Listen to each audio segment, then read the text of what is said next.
Hello everyone out there in the void. Let's just get right down to it today, and I got more of a strange one. That is Horrors of Malformed Men, a Japanese Eroguro shock film that was purportedly banned for decades before finally getting a release. And, well, oddly enough, despite the exotic cover, it's not likely banned for the reason you think. I mean, most movies that come up as banned are for excessive sex, violence, blood, or general tastelessness. This one's a little bit different. Its banning was more cultural. Now, in Japan, apparently, one of the heights of rudeness is bringing up or pointing out someone's deformity.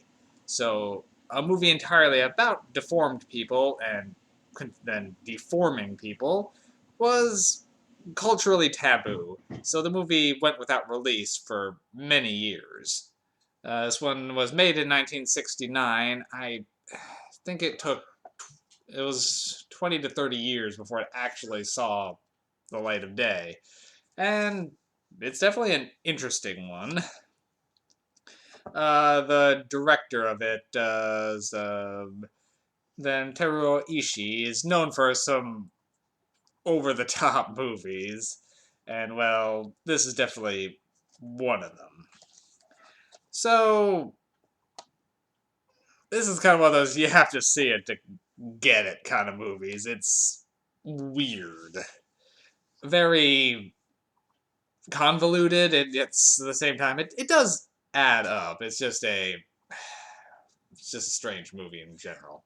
So, we start with our main character in an insane asylum, and we have no idea why he's there, but there he is. And, well, we see him wandering around the women's cell block for some reason. Really, that seems to be more to establish that there is a women's cell block, but the movie comes back to that later.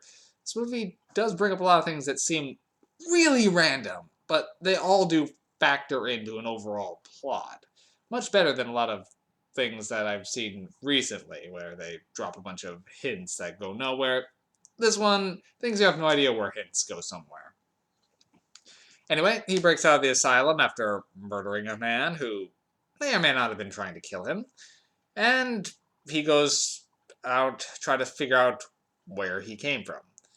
He keeps sketching this one cliffside and has a song in his head that he doesn't know where he originally heard, and he's trying to figure out where he came from and why. So he meets a circus performer that knows the song and kind of points him towards an island where she grew up before being murdered. And he hears tell that on this island, a man recently, on the coastline near the island, recently a man passed away that looks exactly like him, down to even the same scar on the bottom of his foot. So, he does the logical thing and impersonates this man and tries to fool his family. At the same time, strange things start going on in that household, between strange people wandering around and him trying to not raise suspicion of as he takes this man's place, including dealing with this man's wife and mistress, and sorting out everything else while trying to find a way to get to this island where the father who he's replacing is supposed to be the father of the man he's replacing is supposed to be at, because that's where he believes the cliff drawing he's making is from. You with me so far? And that island has been kind of closed off because the man's deformed father, he has webbed hands, is looking to create some sort of fairyland paradise. And when they go there, it gets weird, as he's been intentionally deforming many people to create a haven for the deformed before essentially wanting to make more people be deformed than not, and create like a utopia of the deformed. And some of the things he's done to people are,